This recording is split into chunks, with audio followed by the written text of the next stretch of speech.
Um salve com muita alegria, família Seente. Gratidão por estarem conosco em mais um vídeo do nosso canal Conversando sobre a Espiritualidade, em mais um podcast no caminho da espiritualidade. Mais uma vez falando com uma filha da nossa casa, uma pessoa que a gente ama muito e que temos o orgulho e a honra de estar aqui homenageando hoje. Os podcasts são sempre uma forma de homenagear as pessoas que a gente ama. Certo, coisa mais linda do mundo? Certíssimo! Nós trouxemos uma filha que tem uma história muito rica de informações sobre mediunidade, e para que vocês entendam, a gente vai começar do início. Viviane Luiz, dá um olá para a turma toda, se apresenta. Boa noite. Meu nome é Viviane, sou nascida no interior paulista, cidade de Morungaba. Fui criada em Itatiba, também no interior. Sou a mais velha de 4 irmãs, criada numa família católica. Fui batizada, depois na adolescência fiz a primeira comunhão, esses outros processos que hoje, sinceramente, eu já nem me lembro mais como se chamam todos eles. Inclusive, meu primeiro casamento foi realizado dentro da Igreja Católica. Então, assim, na questão da mediunidade, da espiritualidade, foi tudo bem conturbado na minha vida desde a infância. Muito pequena ainda, por volta de 5 ou 6 anos de idade, eu tinha um mundo paralelo. Eu conversava com crianças e com a avó que eu não conhecia, fisicamente falando, né? E papai e mamãe achavam que eu era louca. Olha que legal. Era bastante interessante isso, né? Ser tida como doidinha aos 5 anos, 6 anos de idade. Bem-vindo ao time, bem-vindo ao clube. Né? Hoje eu já não me espanto mais com isso, mas era bem complicado. Em dado momento da infância, eu deixei de falar com seres humanos encarnados. Simplesmente passei durante 1 ano e meio, quase 2 anos, eles me levando para todo tipo de médico, para saber se eu tinha algum problema nas cordas vocais, em alguma coisa assim, porque eu não emitia sons, eu não conseguia mais conversar. Mas você tinha ideia quem eram aquelas pessoas que só você via, ou você não fazia ideia também, em determinado momento você achou que seria alucinação da sua parte? Ou, de repente, esses espíritos falavam para você o que estava acontecendo? Como é que funcionava dentro da tua cabeça? Então, eu não tinha noção de quem eram aqueles espíritos naquele momento. Porém, eles sempre me faziam ficar bem. Eu brincava, a avó Maria Inácia, que hoje é minha guia de Preto Velho, ela conversava muito, ela explicava que tudo isso ia ter um motivo, que a gente ia conseguir entender isso mais para frente. Inclusive, foi ela que me fez voltar a falar depois de algum tempo. Que numa conversa que a gente teve numa das nossas brincadeiras, porque ela sempre estava presente comigo e com as outras crianças nessa fase, né? E ela falou que eu tinha que retornar, que eu tinha uma missão com os seres humanos, um resgate com os seres encarnados, e que eu precisava voltar a conversar com todos eles. Então, naquele momento, naquela conversa e brincadeira, sem nenhuma outra explicação, no dia seguinte eu voltei a conversar normalmente com as irmãs. Você parou de conversar com os encarnados por escolha ou porque você não conseguia? Na época eu não sabia exatamente o porquê. Hoje eu vejo que foi uma escolha minha, porque era mais prazeroso estar com os desencarnados do que com os encarnados. Você vê, André, como é similar muitas histórias que a gente já contou aqui, né? Nossa irmã Patrícia Maldonado, que veio contar a sua história aqui para a gente, falou a mesma coisa, não sei se você lembra, né? Tem bastante situações assim, e você mesma, né, André, chegou a ter uma época aí na sua vida com seus amigos imaginários, né? Meu pai falava que eu tinha isso também com os meus, né? Mas, enfim, nós não estamos aqui para falar da gente. Hoje é dia de homenagear e honrar aí a história da nossa filha amada, querida, salve, salve, amém, Viviane Luiz. Mas, Vivi, essa guia, no caso, a Preta Velha, né, que mais conversava com você, ela te falava que ela era um espírito desencarnado? Tinha alguma explicação que ela passava para que você não ficasse desesperada? Ou simplesmente ela conversava com você sem te explicar nada? Naquela época, Andréia, não tinham muitas explicações da parte dela. Era mesmo o convívio dessa minha guia, que hoje eu sei que é minha guia, era só o convívio dela comigo. Quando ela começou a explicar alguma coisa, foi na situação onde eu retomei a vida cotidiana, a conversar com as irmãs, a brincar com os coleguinhas de escola, e nesse momento, nessa última conversa, digamos assim, que eu tive com ela falou que eu ia me preparar para entender melhor o que acontecia comigo. E eu esperei, com tranquilidade, não tive Mas, problemas em esperar. mais uma pergunta: quando você voltou a falar com as pessoas encarnadas, ou seja, com a sua família e amigos, você estava com quantos anos? Mas eu sou péssima com datas, então é mais ou menos de 6 para 7 anos de idade. E aí, mais uma vez, foi uma sequência de médicos para saber por que que eu tinha voltado a falar, por que que aconteceu, o que que foi. Assim, então foi uma situação bastante difícil para uma criança de passar, tantos médicos, tantas coisas, procurando explicações para algo que para mim era natural. Eu não falava porque eu não queria falar com eles e estava tudo certo.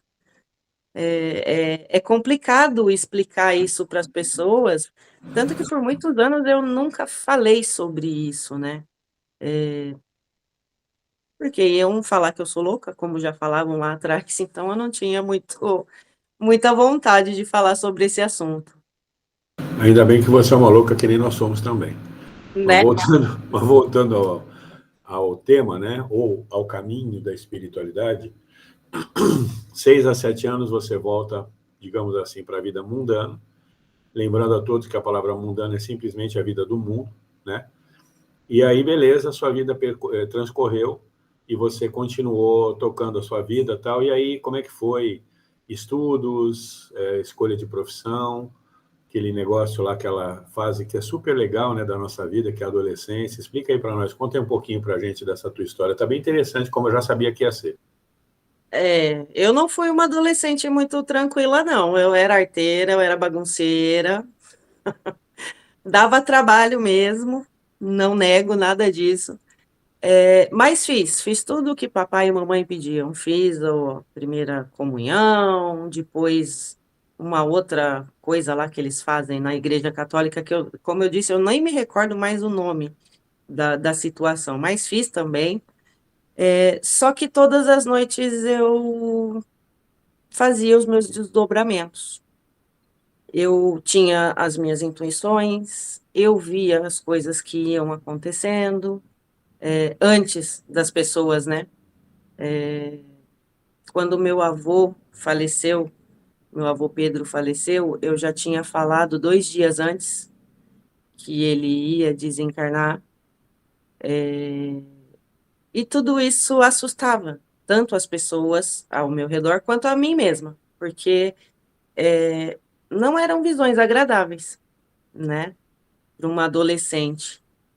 Mas eu convivi com aquilo, não conseguia me desvencilhar daquilo, eram coisas que vinham e que eu via e não tinha o que fazer, Mas deixa né. eu te fazer uma pergunta, Vivi. Como a sua família é católica, o padre, ele foi chamado em algum momento para te exorcizar, ou, ou você o procurou para tentar algum tipo de esclarecimento em determinado momento? Como é que foi a sua relação com a igreja, com o padre, no caso? É uma relação complicada, porque todas as vezes nos cursos, na escola dominical que a gente fazia e coisa do tipo, eu sempre debatia com eles, porque eu não concordava com uma situação de que assim, é assim e pronto. Por que é assim? Qual é a lógica do que você está me falando? Não, é a Bíblia. Tá, a Bíblia eu li, a Bíblia eu entendi, a Bíblia eu estudei, mas tem pontos que eu não concordo. Então eram sempre debates. Eu nunca consegui conversar de igual para igual ou ter uma orientação dessas pessoas, dos padres, dos catequistas e de tudo isso, com esclarecimento. Sempre ficavam muitas interrogações. E aí, em um dado momento, eu falei, mas você há de convir comigo que se eu estou intuindo, se eu vi o meu avô indo embora, se eu vi outras coisas acontecendo, tem alguém me avisando? E a resposta que eu tive é assim: isso é loucura da sua cabeça. Do padre, da catequista, dos meus pais e por aí afora. Quando o padre falou isso para você, quantos anos você tinha? Eu estava com de 12 para 13 anos, foi na fase da primeira comunhão. Mais uma vez a loucura, né? Mais uma vez essa coisa de que a gente é mal interpretado e que fica uma coisa horrível aí para a gente poder administrar. Bom, aí você fez a primeira comunhão e a partir daí como é que foi o caminho dos teus descobrimentos, uma vez que você tinha essa consciência de que alguém falava com você, de que você tinha essa... Hoje você sabe, né? Essa mediunidade ostensiva, esse é o termo, né? Uma mediunidade que a gente chama de mediunidade aberta, né? E aí, como é que foi essa questão para você? Depois da primeira comunhão, aí teve outros cursos e a gente vai levando a vida da maneira que eles achavam que tinha que ser, né? Eu fui levando, mas eu era uma adolescente rebelde. Eu era uma adolescente que não me dava por satisfeita com aquilo que me impunham. Porque não era normal, para mim não era normal que eles me impusessem que eu não podia falar com espíritos, que eu não podia fazer algo diferente. Só que também existia a vergonha da família em falar sobre esse assunto, em falar que a filha vê coisas, que a filha. Então, assim, acabei ficando isolada, por um lado, mas vivendo uma vida, né? Namorando, brincando, saindo, me divertindo, esquecendo um pouco do lado da espiritualidade. Foi um período onde eu fiquei isolada, isolada da espiritualidade, a verdade é essa. Mesmo vendo, mesmo sentindo, mesmo tendo dentro de mim tudo isso, eu acabava não falando mais sobre nenhum assunto da parte espiritual. Até que, namorando o meu primeiro marido, eu tinha 15 anos de idade, uma coleguinha da escola, enciumada, me atacou com amoníaco. Ela agrediu o meu rosto, na época, em depoimento, ela disse que ela queria me desfigurar.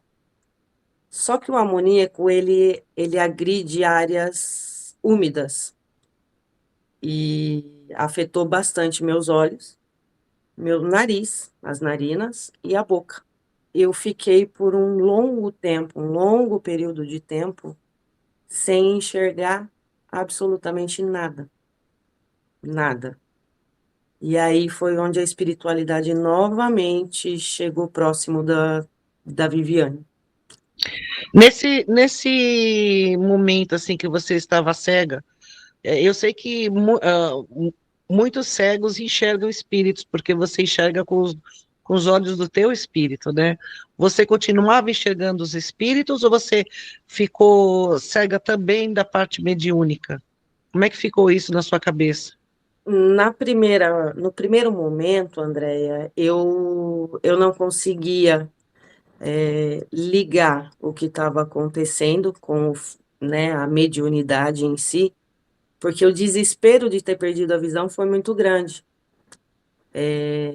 Eu caí literalmente em desespero. Uma menina de 15 anos de idade, com uma vida toda pela frente. Na época eu modelava, eu era modelo de passarela, Então, tudo isso me deixou bastante deprimida, a palavra é essa, né. Eu não tinha força para entender a situação, eu não tinha força para me ligar, espiritualmente a quem estava do meu lado para me acolher, até que uma amiga da minha mãe, umbandista, pediu autorização para me levar a um terreiro. No desespero, né, eu falo que o católico, assim como outras religiões, no desespero, daí vai para qualquer lugar tentando uma melhora, porque eles já tinham me levado a todos os oftalmologistas do país. E não tinha nenhuma, fisicamente falando, né, pela medicina, eu não voltaria a enxergar. Eu não voltaria a enxergar. E minha mãe autorizou. A Sônia, eu sou péssima com datas, mas com nomes eu me lembro muito bem. A Sônia me levou para esse terreiro,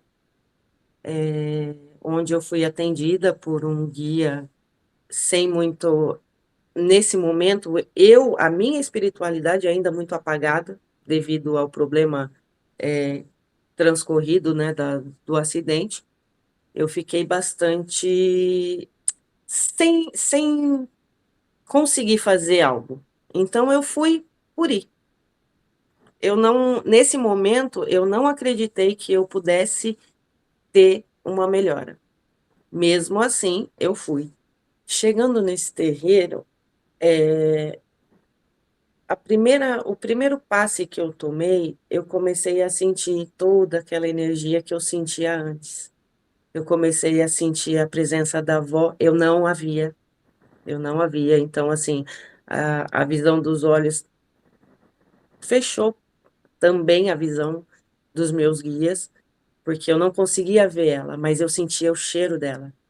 Eu sentia ela falando comigo. Eu sentia a presença dela do meu lado. E aquilo me tranquilizou.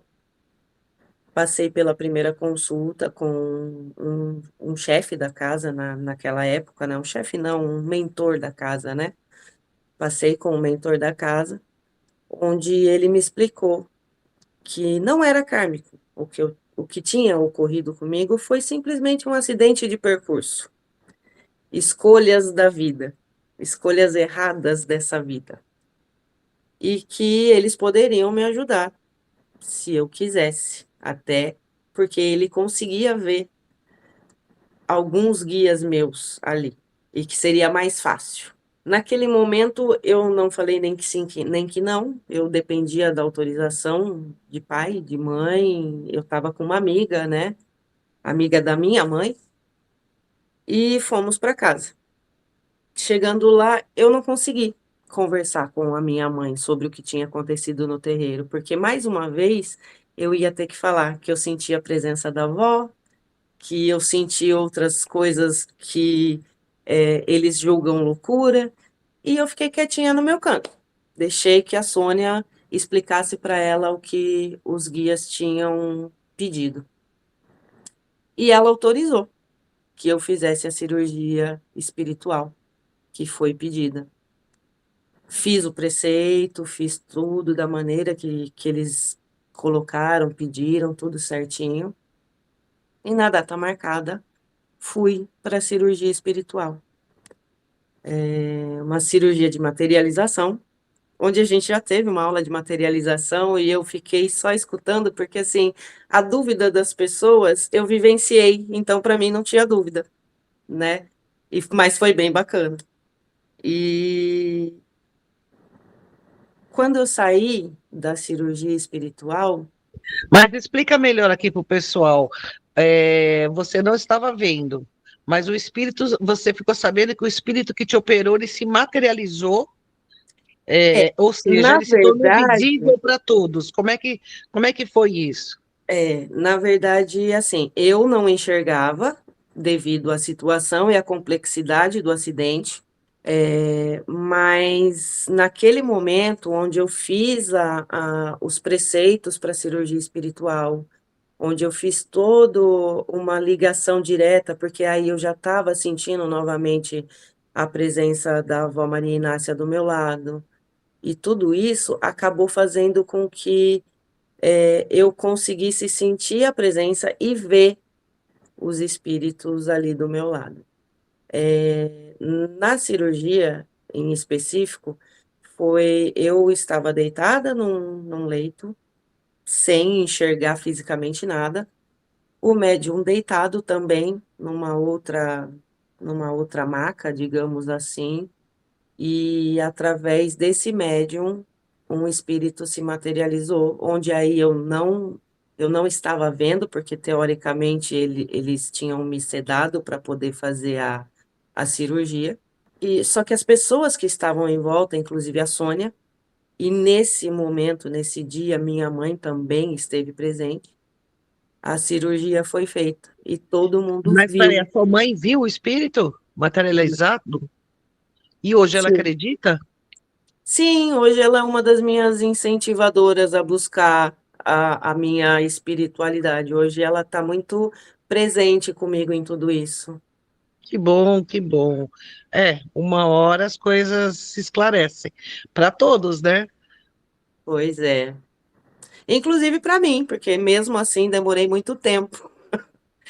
Depois desse episódio, eu tinha uma consulta, eu tive que ficar de repouso durante 7 dias, ainda com alguns preceitos que foram passados pelo médium depois da cirurgia. E 15 dias depois eu tive retorno com a oftalmologista que estava cuidando do meu caso. Quando ela tirou o tampão dos meus olhos, a palavra que ela usou, e que eu também acabei usando, é milagre. É milagre.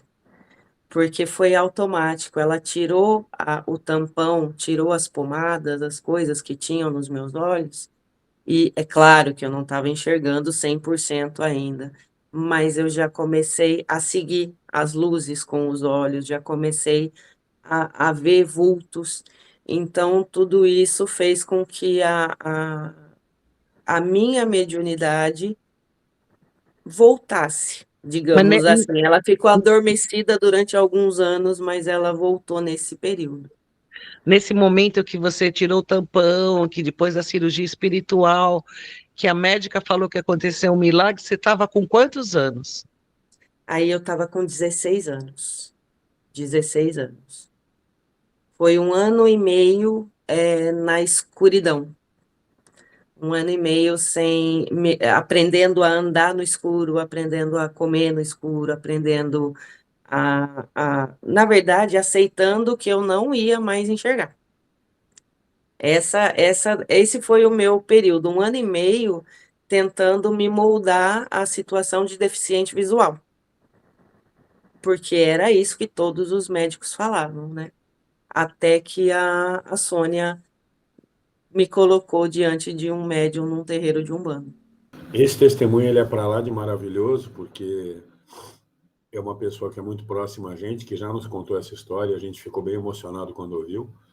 Primeiro porque nós fazemos parte desse mundo, né, da espiritualidade. Falamos sobre o assunto, trabalhamos com isso, né? Não tivemos experiências, né, eu e a Andréa, de participação desse tipo de trabalho de materialização, mas temos perfeitamente o entendimento do que se trata e o merecimento, né? E aí a gente não fala do merecimento sobre aquela visão piegas de que, porque a Viviane é maravilhosa, ela mereceu. Não, ela teve o merecimento de receber essa graça, por assim dizer, porque não fazia parte dela a cegueira, enquanto karma, né? Ou enquanto expiação que ela deveria passar durante o período na Terra. Aquilo aconteceu, ela chama de acidente, mas foi uma agressão, né? Que era uma coisa da qual ela não tinha controle. E então ela teve esse merecimento de poder passar por isso e, graças a Deus, foi bem, digamos assim, recompensada, né? E a partir daí, Vivi, você passou a ter outras experiências ligadas à espiritualidade. E aí como é que foi? Você já terminando a sua fase de adolescência, pelo menos na nossa época, considerando que você passou por aquela etapa que você já estava na nossa época, o final da adolescência terminava lá com 17, 18 anos, né? Hoje em dia, dito pelos próprios especialistas em sociologia, Isso vai até 27 anos, né? Então, naquele momento, você já com não só uma compleição física já de uma adulta, mas a cabeça também já modificada e com certeza muito modificada por essa experiência. E aí, como é que ficou a tua relação com a espiritualidade a partir de então?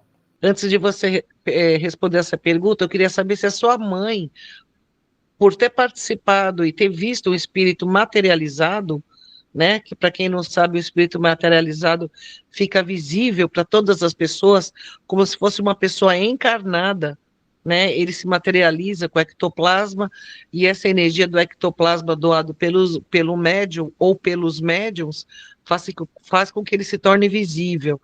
A sua mãe passou, a partir desse momento também, a conversar com você sobre espiritualidade, sobre o fato de você ver espíritos, ou isso ficou mudo mesmo depois desse fato? André, eu vou te dizer que mesmo depois desse fato, mesmo vendo tanto a cirurgia quanto o progresso pós-cirúrgico, né, nada foi dito sobre espiritualidade na minha família. Continuei eu sozinha com os meus espíritos e querendo ou não, respondendo daí a pergunta do William, para mim foi complicado, mais uma vez, porque o preconceito das outras pessoas, assim como o meu também, acabou me fazendo buscar uma alternativa. Eu não queria ir para um terreiro de Umbanda, mas eu acreditava na vida pós-morte, eu acreditava que tinham médicos que tinham me curado, eu acreditava na Avó Maria, que eu sempre vi desde a infância, e eu procurei um centro espírita. Aí eu comecei a ter as minhas orientações dentro de um centro espírita, onde eu aprendi muita coisa, eu não nego nada disso, mas era cômodo, né? Porque o espiritismo era tranquilo, todo mundo aceita, é mais fácil do que a incorporação, do que um médium de incorporação, do que você vê e falar com espíritos de uma outra forma. E aí foram longos anos dentro de uma casa espírita, onde eu sentia essa boa energia, eu precisava, eu queria, eu gostava de tomar um passe, eu gostava de conversar com os irmãos da casa, mas eu não me sentia feliz, faltava alguma coisa. Mas Só que dentro eu da casa espírita você via espíritos também, ou você só via os seus guias? não, dentro da casa espírita eu via outras pessoas, eu via o auxílio que era dado a essas outras pessoas, porque eu não conseguia nem chamar de espíritos, olha que engraçado, né? Eu sabia que eram espíritos, mas eu não conseguia, porque era tão físico para mim vê-los daquela forma, entender o que eles estavam pedindo, entender o que eles queriam falar para entes queridos e coisas assim, que eu não conseguia ver como é, é, espíritos. É interessante, porque eu não conseguia vê-los como pessoas de outro plano. Para mim era natural, para mim eles estavam ali comigo, mas dentro de uma casa espírita, não dentro de um terreiro. E aí eu falo, por preconceito, preconceito da sociedade e o meu próprio preconceito. Essa é uma dura realidade. Eu passei anos da minha vida dentro de um centro espírita, escutando sobre Kardec, entendendo qual era as situações de tudo aquilo que eu estava vivenciando, mas não vivenciando de uma maneira plena, porque eu era preconceituosa. E esse preconceito com a Umbanda foi te passado dentro da casa espírita, ou você mesmo o que que você pensava da Umbanda nessa época? Então, aí esse preconceito vem desde a infância, né, Andréia? Vem a infância junto com papai e mamãe, depois vem a Igreja Católica que molda um monte de coisas e situações onde hoje eu sei que não são reais. Dentro da casa espírita, quando eu falei sobre a minha cirurgia espiritual, foi me dito que eram seres como é que foi? Seres de pouca luz. Eu falei, como pode seres de pouca luz tirarem de mim uma venda dos olhos? Porque eu estava com os olhos vendados. E mesmo assim, aí é onde eu falo para você, eu não me sentia feliz porque eu tinha vivenciado algo muito bom e que eles diziam que não era possível. Eles provavelmente falaram que eram menos evoluídos, porque geralmente é o que se prega, que na Umbanda, por serem seres tipo preto velho, caboclo, são seres que são menos evoluídos do que dentro do centro espírita. Mas veja a situação, o médico que fez a minha cirurgia, porque não foi um preto velho, não foi um caboclo, não foi nada disso. A materialização foi feita pelo médico Dr. Fritz. Um médico até onde eu sei, onde depois eu fui atrás de saber quem era o Dr. Fritz, um médico extremamente conceituado na época dele. Como pode um médico extremamente conceituado não ser aceito dentro de um centro espírita kardecista, sendo colocado como um ser inferior, como um espírito não evoluído? Então ali eu comecei a ter conflitos novamente. É uma coisa importante para a gente colocar que os espíritas, né? Que o espiritismo não tem nada a ver com isso, mas os espíritas, isso no podcast contando a minha história e contando da Andréa também, isso fica bem claro. Os espíritas padrão, que é como eu os chamo, eles são bastante preconceituosos porque eles acham, né, que as maravilhas que Kardec ensinou só se aplicam àqueles escolhidos para ler Kardec. Só que eles não conhecem nem a história da Umbanda para saber que o Caboclo das Sete Encruzilhadas treinava todo mundo com o objetivo de conhecer as obras de Kardec. Porque Kardec trouxe a verdade e, a partir dali, a Umbanda se estabelece como a prática daquelas atividades. Então, é muito importante que nós tenhamos isso em mente ao ouvir mais esse relato da nossa querida filha, a amada homenageada na noite. É muito triste quando a gente vê que isso... Ela está contando de um episódio que já tem 25 anos, mais ou menos. Quase Né?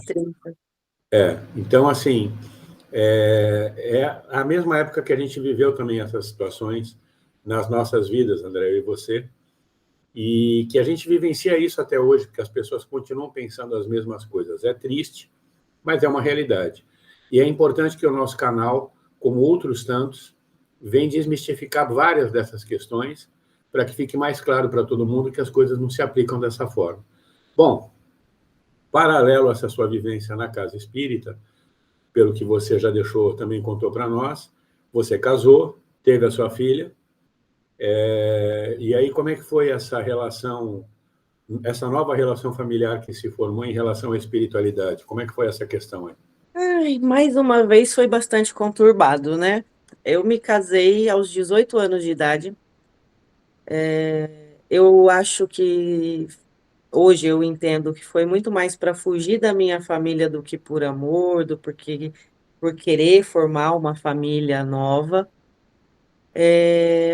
Mas mesmo assim, casei na Igreja Católica, mesmo já vivenciando um centro espírita. Fiz tudo como os meus pais e os pais do primeiro marido queriam.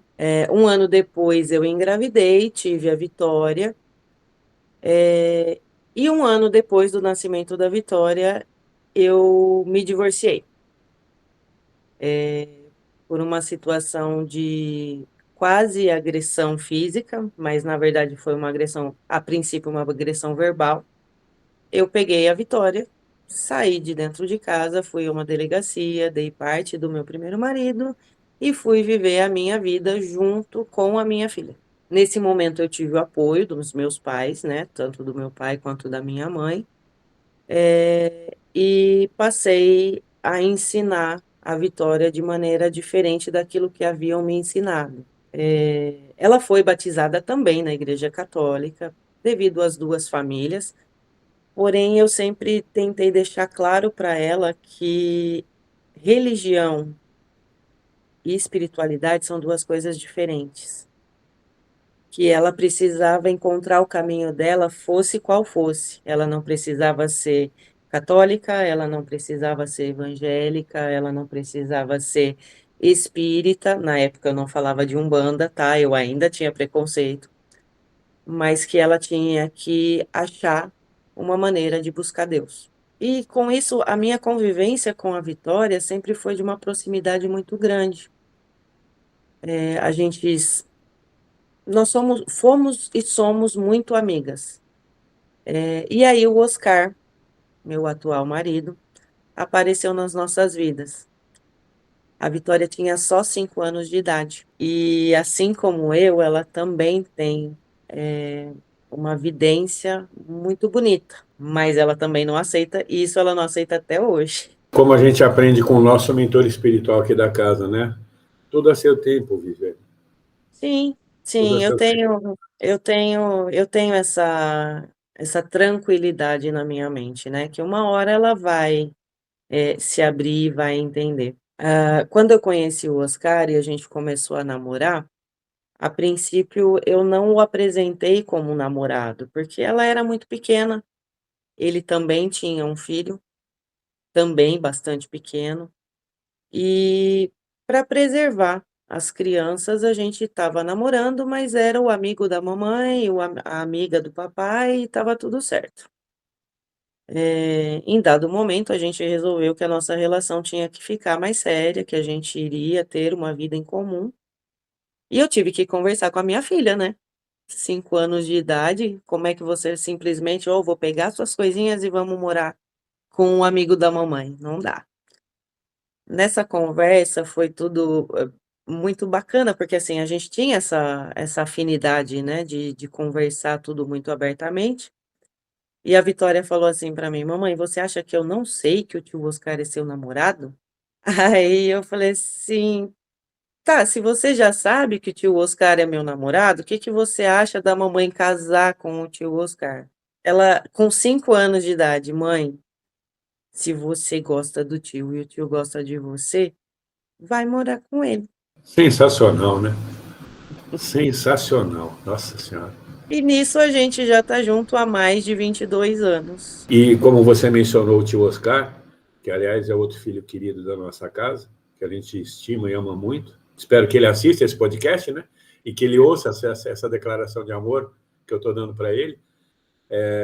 Você mencionou que ele tinha também um filho bem pequeno. E como é que foi essa relação com esse novo filho que apareceu na tua vida? E esse é um amor fora do peito. Tanto a Vitória quanto o Thiago são os amores fora do peito, não tem jeito, eles são a minha vida. O Thiago, mesmo muito pequenininho, assim como a Vitória, muito pequena, eles aceitaram essa relação com muita facilidade, porque tinha muito amor envolvido, né, a gente conseguia passar essa calmaria da nossa relação para eles, então isso foi muito bacana. A Vitória e ele se tratavam e se tratam até hoje como irmãos, não tem nenhuma diferença entre um e outro, e isso eu falo com uma alegria gigante no coração, porque não tem diferença nem da minha filha biológica, nem do filho biológico do Oscar, eles são nossos filhos. E essa relação é de muito amor, de muito carinho, não tem não tem nada, não tem nenhuma ressalva em relação a tudo isso, que sempre foi de muito prazer estarmos os 4 juntos. E você ia com o Oscar, com as crianças no centro espírita? Não, a Viviane ia para o centro espírita sozinha. Então, eu vou aproveitar a pergunta e já esse início de resposta, perguntando exatamente, entra mais uma pessoa nessa equação, aliás, mais duas, né? Tinha duas, entrou mais duas, e aí nessa equação, então, entrou um cara que vem de uma outra realidade, que a gente um dia, né, se Deus quiser, vamos conseguir conversar com ele também, e essa nova realidade dele trouxe para você o que nesse aspecto da espiritualidade? Além da situação de entender que ele era uma pessoa que me fazia muito bem, na espiritualidade não agregou em nada, em absolutamente nada. Porque ele me levava até a porta do centro, me deixava lá e ia me buscar depois. A gente conversou muito sobre esse assunto e o pai dele era médium de incorporação, quando ele era criança. Em dado ponto da história deles, a mãe, não sei exatamente por quê, mas passou a frequentar uma igreja evangélica. O pai deixou de receber os guias dele e tudo isso causou um certo bloqueio, né, na questão da espiritualidade para ele. Então era mais fácil a gente estar dentro da igreja católica, ou ele porque sempre me respeitou muito, me deixar ir para o meu centro espírita, tomar meus passes, falar com os meus espíritos com tranquilidade, mas sem muito envolvimento. E isso foram durante mais de 18 anos. A nossa realidade como casal espiritualizado mudou quando a gente resolveu largar tudo lá em Itatiba e vir para Itanhaém. Então, esse ponto eu acho que ele é muito importante e ele mostra um divisor de águas bem claro, né, pelo que a gente já conversou sobre sobre a história de vocês. E essa mudança, quer dizer, vocês estavam com uma vida, por assim dizer, estabelecida em Itatiba, né? Os dois nascidos lá, morando lá ou próximo que seja, mas enfim, a vida de vocês estava toda lá. E mais uma vez, a loucura, né, Viviane? Afinal de contas, a sua vida é pautada de loucuras, né? E essa loucura de vir para Itanhaém, conta aí um pouquinho para a gente disso, para poder entrar nessa fase mais moderna da sua história. Essa fase foi uma outra fase bem louca, no sentido bom da coisa. Na pandemia, eu entrei em depressão. Eu tive complicações seríssimas com a depressão e eu sempre amei o mar. Como o William disse muito bem, a gente tinha uma vida estável em Itatiba, a gente tinha nossa casa, a gente tinha nossos trabalhos, tudo muito bem definido, tudo muito tranquilo. E para me tirar daquela situação de depressão, o Oscar resolveu atender a minha necessidade de criança. Vamos comprar uma casa na praia. Passamos algum tempo procurando e encontramos a nossa casinha aqui em Itanhaém. A princípio era uma casa de veraneio, a gente vinha, passeava, ficava e fazia planos para futuro. A gente fazia planos para quando se aposentasse, quando tivesse mais tranquilo, a gente vinha morar aqui e passar o resto da nossa vida pertinho do mar.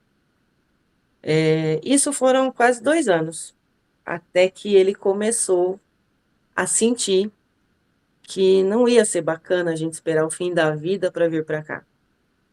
Ele falava que se a gente fosse esperar um dos dois, né, a gente se aposentar para vir para cá, viríamos para cá, aí um ou outro ia partir, a gente não ia aproveitar tudo isso junto, como é que ia ser? Vamos embora para lá, vamos embora para lá.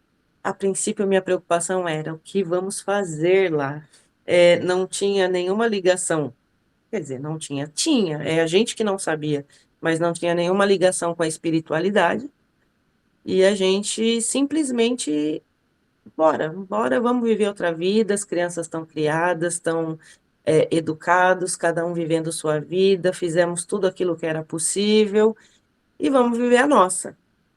E viemos para Itanhaém com cara e coragem.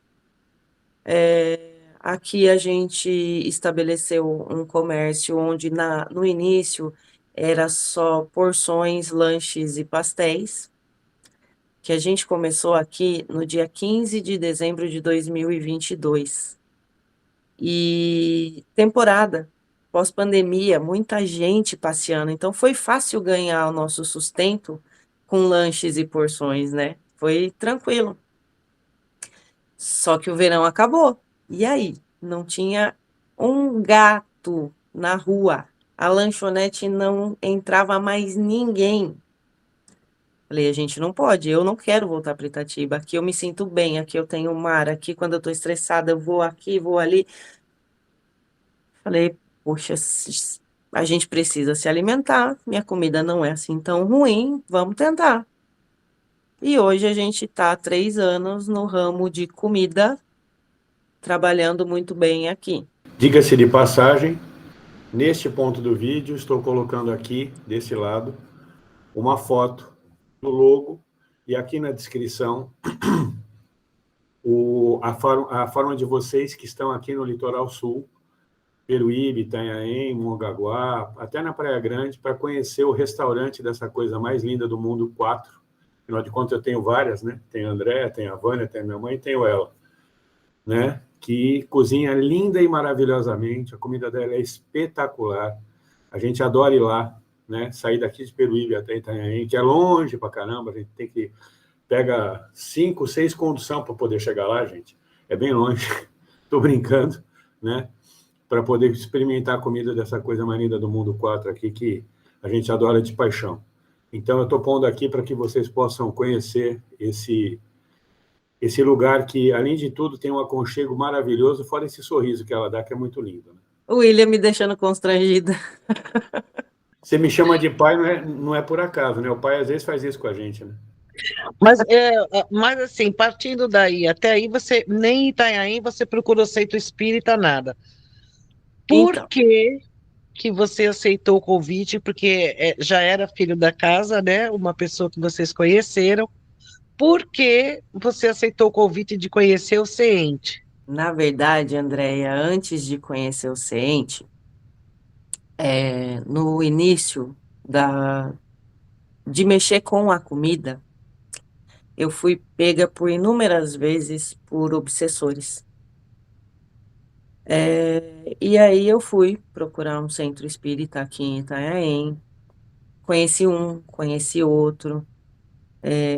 Nesse momento, o Oscar estava comigo, ele passou a frequentar esses lugares comigo, só que não resolvia, né? Eu tomava meu passe, eu ficava bem aquela noite, no dia seguinte, os obsessores estavam todos ao meu redor novamente. E aquilo causavam brigas entre a gente, aquilo causavam muitas discussões, aquilo causavam incômodos absurdos na minha noite de sono, na minha saúde.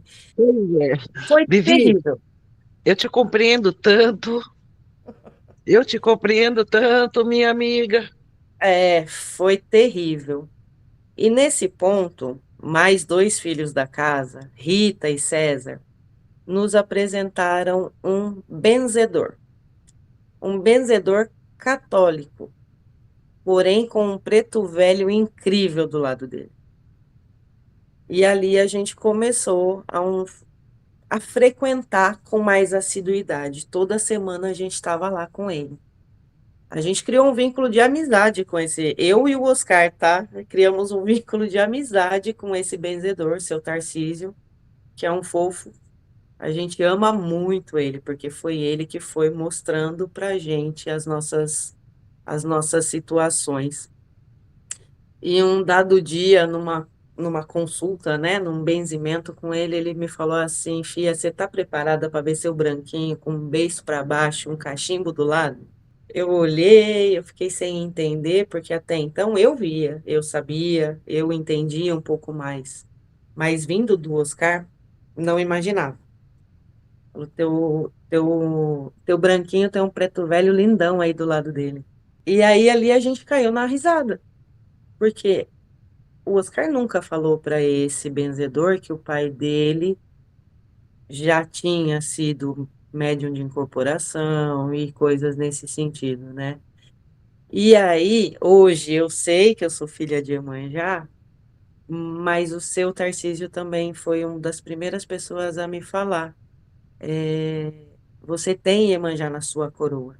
E aí aquilo começou a ficar cada vez mais forte. Primeiro pela amizade com esse seu Tarcísio, que é o benzedor, mas por tudo aquilo que ele estava nos proporcionando de conhecimento.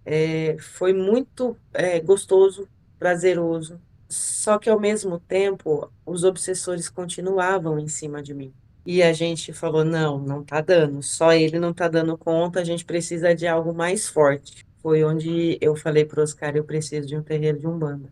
E a gente começou a procurar. Olha a loucura, a gente começou a procurar, André, pela internet, sem conhecimento nenhum, ainda com o preconceito. Porque assim, como é que eu vou perguntar para alguém onde é que tem um terreiro de Umbanda, né?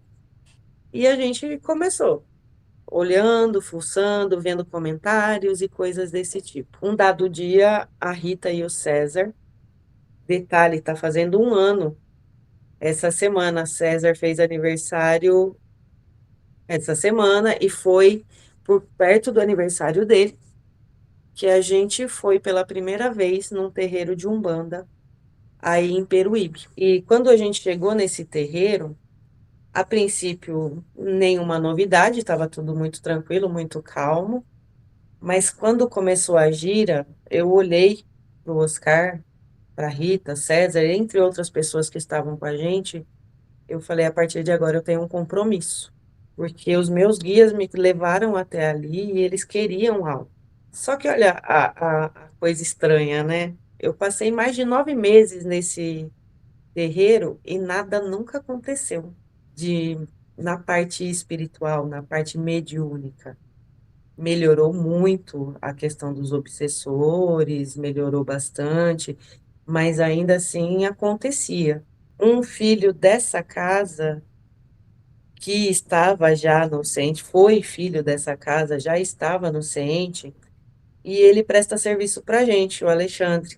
Estava frequentando uma outra casa, na qual ele falou que se sentia muito bem, que tinha sido extremamente acolhido na questão espiritual, e onde estava tendo um curso de desenvolvimento mediúnico. Nesse ponto, é claro, tanto eu quanto o Oscar, nós ficamos muito curiosos e pedimos para ele conversar com o pai da casa, se a gente poderia conhecer, se a gente poderia participar de uma gira e, de repente, fazer o curso de desenvolvimento mediúnico.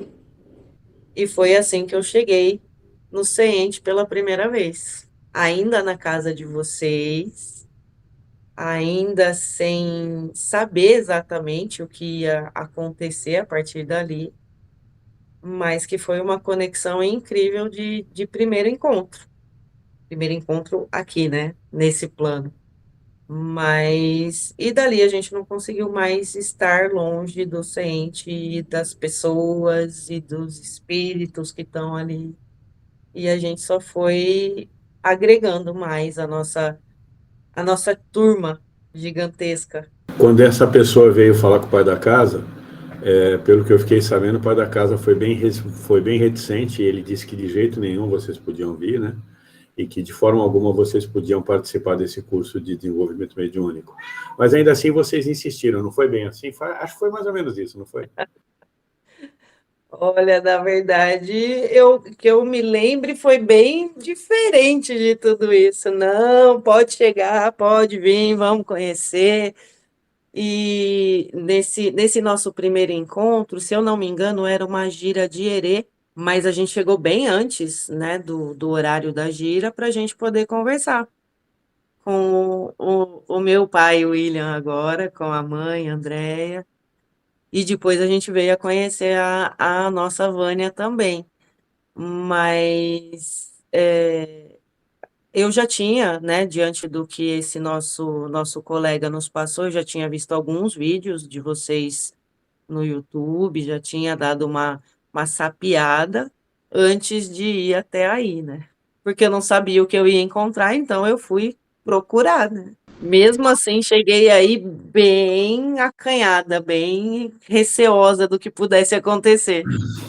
Aí quando você chegou aqui, você olhou para o André e falou, esse lugar é maravilhoso, é lindo de viver. Quando você olhou para mim, você falou, quem sabe, né? Ainda tem alguma chance esse lugar aí.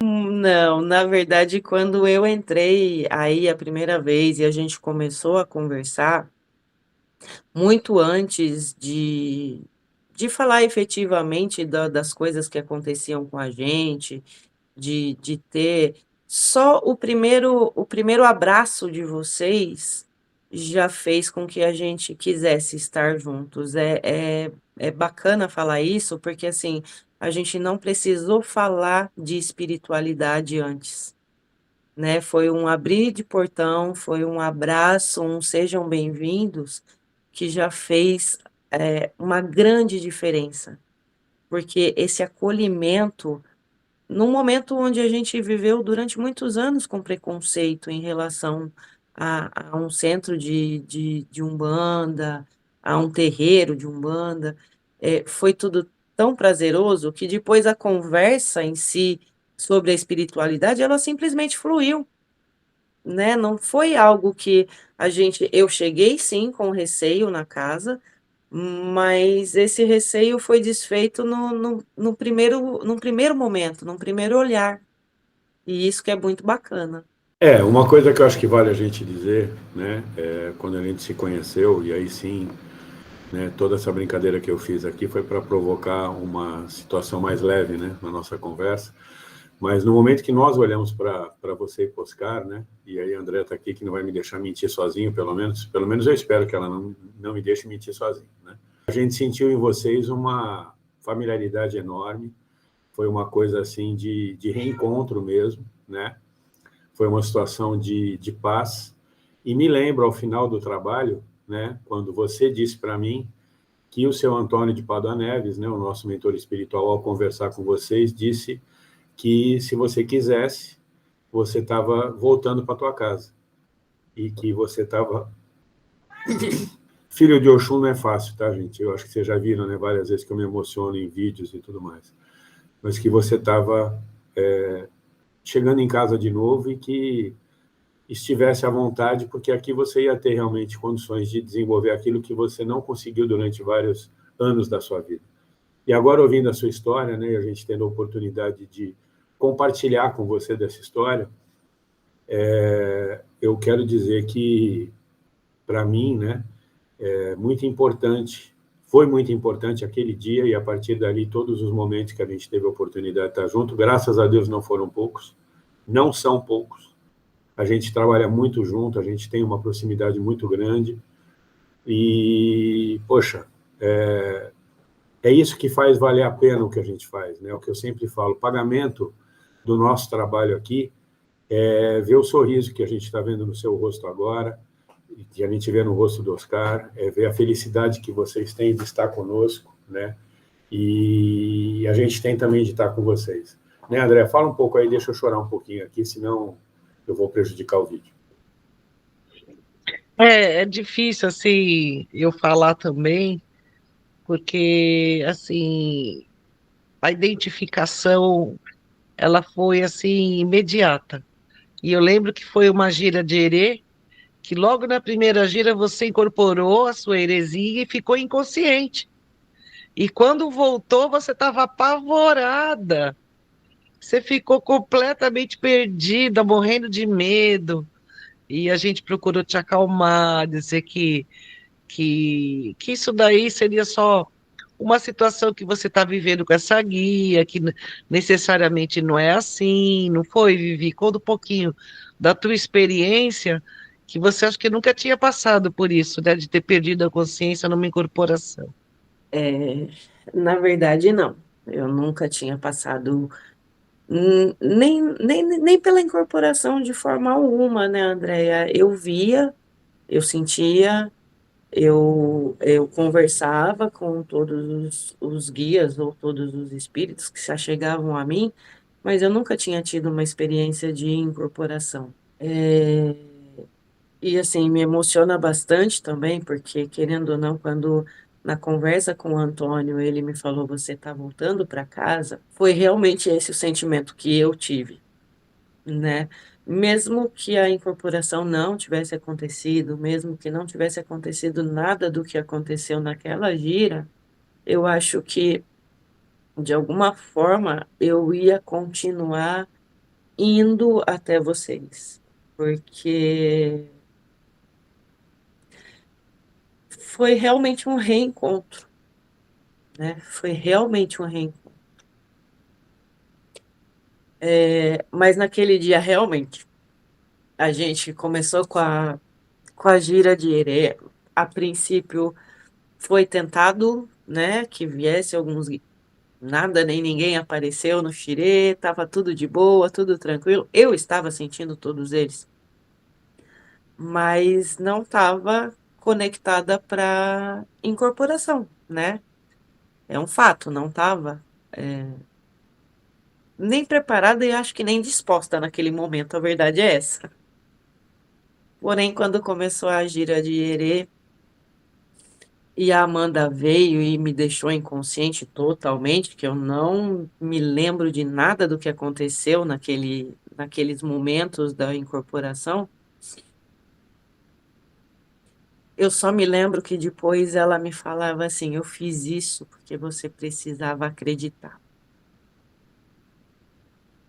E isso é uma coisa que ficou muito firme na minha cabeça, né? Você precisa acreditar, você precisa acreditar. Porque durante tantos anos eu fui desacreditada com toda essa experiência que eu tinha de conversa com os espíritos, de vê-los, de senti-los, que eu não nego que eu não acreditava mais nisso. Eu realmente comecei a achar que era loucura da minha cabeça. E mesmo vendo que tudo aquilo aconteceu e que aconteceu de uma maneira tão fácil, me deixou com medo. Me deixou com medo. É uma realidade. Você sabe que quando vocês foram embora, naquele dia, né? Eu era evidente no seu semblante, no seu olhar, não era medo, gente, era paura, apavoramento, né? Ela estava apavorada. E eu fiquei preocupado, né? Eu me lembro que eu fiquei preocupado, eu lembro que eu fui dormir naquela noite e eu perguntei para o Antônio, né? Falei, será que a gente fez algum mal para essa moça, né? Porque ela saiu daqui com, né, literalmente apavorada. E ele virou para mim e falou, bem daquele jeito carinhoso que ele tem comigo, quem já está acostumado, né? Cabra, cala a boca, que eu sei o que eu estou fazendo. Semana que vem ela está de volta. E olha ela aí, já tem o quê? 8 meses, já? 9 meses?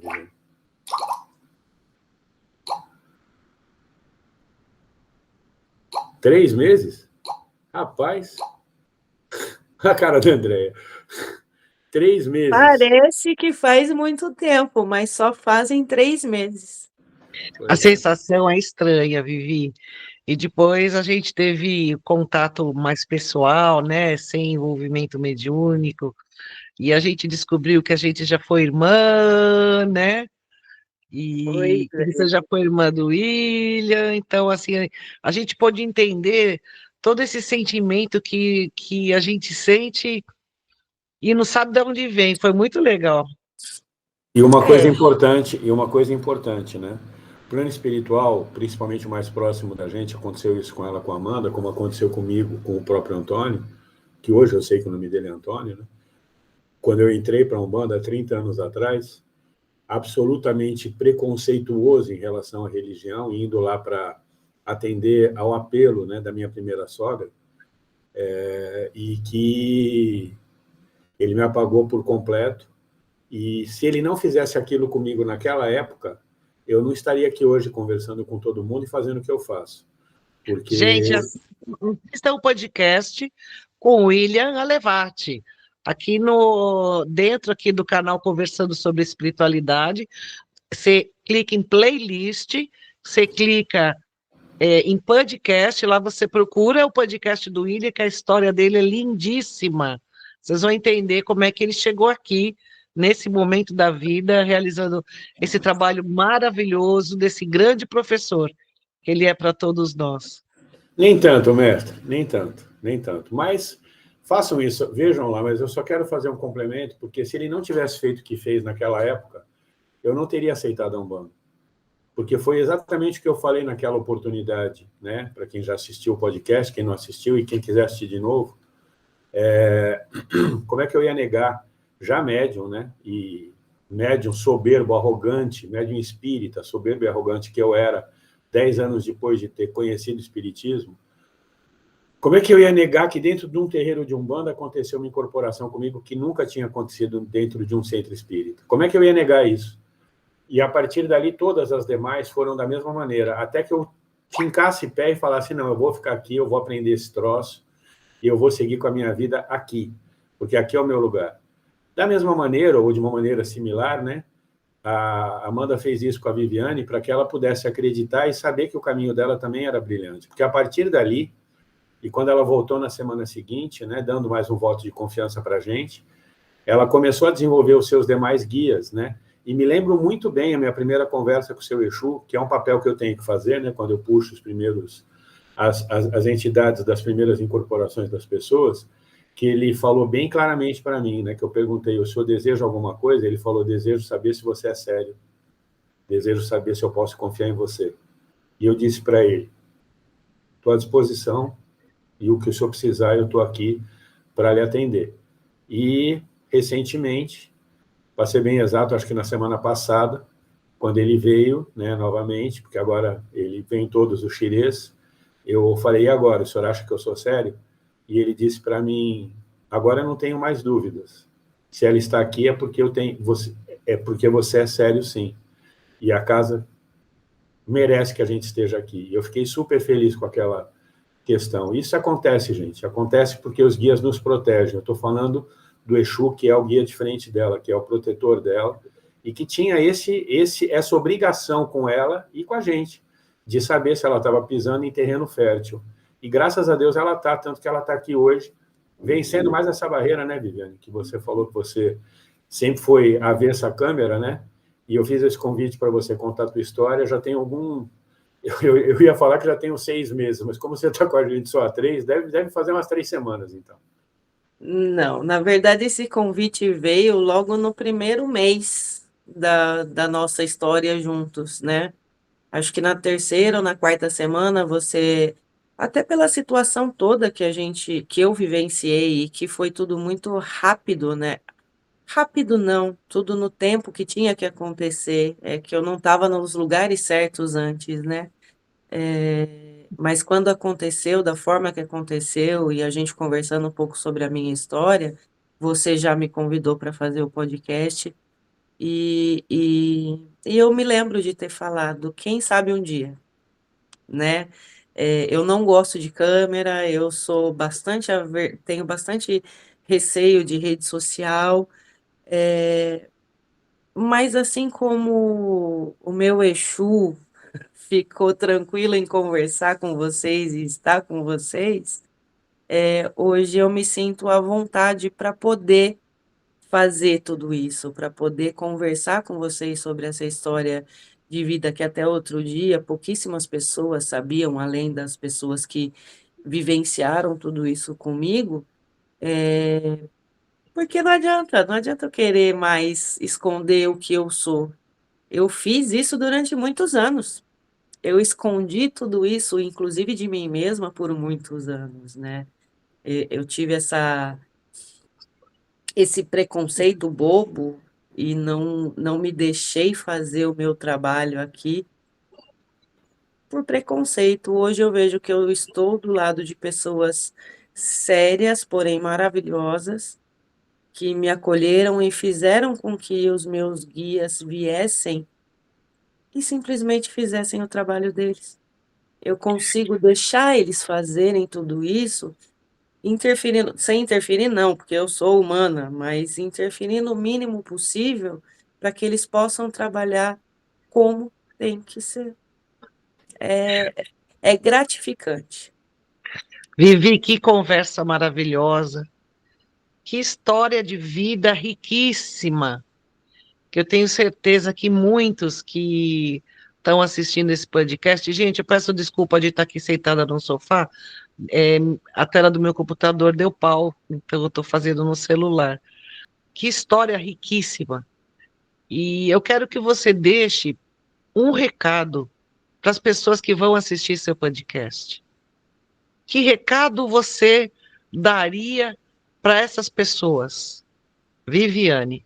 Hoje, na verdade, o que eu tenho a dizer a todos, todos, não importa qual é a religião que vai levar vocês até Deus, não importa qual é o meio que você vai estar com ele. Seja ele a Umbanda, onde eu me encontrei, seja a Igreja Católica, seja qualquer uma. Primeiro de tudo, eu respeito a todas elas, porque todas elas levam ao mesmo lugar. Mas busquem a sua verdade, busquem a sua história, busquem a sua essência. Não mintam para vocês mesmos. Não deixem de fazer aquilo que vocês sentem no coração. Porque hoje eu estou extremamente feliz e grata por estar vivendo aquilo que eu quero viver, aquilo que eu me predispus a viver. Então vivam intensamente essa busca por um mundo melhor, porque é através de Deus que a gente vai ter esse mundo melhor. seja ele em qual religião for, porque aqui a gente não está falando de religião, a gente está falando de espiritualidade. Espetacular esse recado, eloquente, lindo, sincero. E para quem assistiu até aqui, deixa o like, gente. Faz esse favor para nós, vai. Essa história merece vários likes, mas como você só pode deixar um, deixa ele para nós. Se inscreve no canal, compartilha essa mensagem para que todo mundo possa ter acesso a essa história maravilhosa da Viviane. E se você quiser conhecer a gente do mesmo jeito que ela teve a oportunidade de conhecer, aqui embaixo na descrição do vídeo vai ter o nosso Instagram, que você consegue ver o que a gente faz, né, no dia a dia. Tem também o link da nossa comunidade, você pede para entrar e a gente permite, você passa a fazer parte do nosso grupo. Aqui também temos todos os nossos vídeos, mais de 300 vídeos publicados, como esse podcast e outros tantos. Tem também um bem bacana, a André fez o jabá do que contou a minha história, eu quero fazer o que contou a história dela, só que é o seguinte, para assistir o podcast dela, tenham na mão caixinha de lenço, tá? Porque o podcast dela emociona demais. Né? Eu me emocionei de fazer com ela e todo mundo que eu conheço, que assistiu, ficou bem emocionado. A Viviane está balançando a cabeça porque eu acho que ela concorda comigo. Mas, fora isso, a gente tem várias outras histórias bem legais, que vale a pena assistir, bem divertidas também. Temos vídeos de conteúdo exclusivo, temos Evangelho, que a gente grava toda sexta-feira, às 7 horas da noite, você está convidado para participar. A partir da nossa comunidade, você consegue receber o link do Evangelho todas as sextas, às 7 horas da noite. Gravamos e depois publicamos na sexta seguinte, às 8 horas. Às segundas-feiras, as aulas do professor Nestor, que também são gravadas na sequência do Evangelho, publicadas às 20 horas de segundas-feiras. E o estudo do Livro dos Espíritos, que é publicado no domingo, que também é gravado na sequência do Evangelho e das aulas do professor Nestor. Então, fora isso, nós temos aqui um abraço muito grande para todos. Lembrando que estamos aqui na rua Silvio Pinto Soares, 917, bairro Samburá, Peruíbe, litoral sul do estado de São Paulo. Convidamos a todos para virem nos conhecer. Nossa próxima gira, a partir desse vídeo gravado aqui, vai ser a gira de Cosme e Damião, ou de Herê, que vai acontecer no dia, muito curiosamente, no dia 27 de setembro, dia de Cosme e Damião, vai acontecer a nossa festa de Herê. Então, a gente convida que todos possam estar conosco lá, né, para conhecer a Amanda, para conhecer o Marquinhos. Aqui embaixo também temos, olha só quanta coisa a gente tem, hein, gente? 5 livros já publicados da Lavra do Centro de Evolução Espiritual Nova Terra, 3 livros de Antônio de Pádua Neves, o Exu Caveira, que é o diretor espiritual da nossa casa, Citações Diárias e Mensagens de um Outro Mundo, Tô na Área, Se Derrubar é Pênalti, Memórias de Assassino a Chefe de Terreiro. Também temos o livro de Adenildo Araújo, psicografado pela Coisa Mais Linda do Mundo 1, a Andréa, fala que é Minha Vida é Assim Que É, e temos também a História de um Simples Professor, psicografado pela Vânia. Mais 3 livros já indo para o prelo, para poderem ser também publicados. E uma infinidade de outras coisas que a gente tem aqui, além de vídeos, shorts. Temos muito conteúdo para que você possa acompanhar e conversar sobre a espiritualidade com a gente. Queremos agradecer demais, Viviane. Gratidão pelo teu tempo, pela tua disposição, por contar essa história, compartilhar com a gente todas essas informações tão lindas e maravilhosas. E quero deixar para todos um grande beijo no coração, um grande abraço, até a próxima. Axé. Vivi, querida. Fala, meu amor. Muito, muito, muito obrigada por esse ato de generosidade, que é compartilhar com todo mundo a sua história, que eu tenho certeza que vai motivar muitas pessoas a encontrar o seu próprio caminho, seja ele qual for, porque uma vez perguntaram para o Chico, qual é a religião certa? E ele respondeu, aquela que melhora o homem. Então, essa busca dessa verdade que você falou me tocou profundamente, de procurar a sua verdade. Então, procurem a verdade de cada um de vocês, seja ela qual for, e principalmente procurem ser um ser humano melhor. Né, minha irmã querida?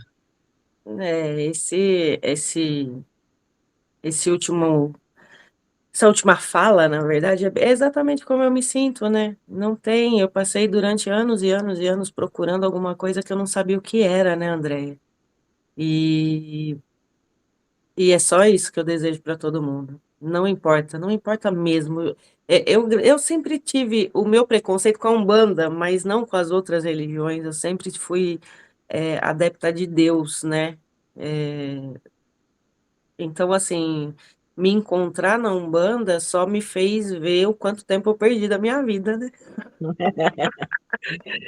Mas eu quero deixar aqui um beijo grande no coração de todo mundo, com muito carinho, com muito amor e com muito axé. Axé para vocês. Beijo a todos, todos, todos. Amo vocês. A recíproca é totalmente verdadeira, que a gente te ama muito. Axé. Beijo.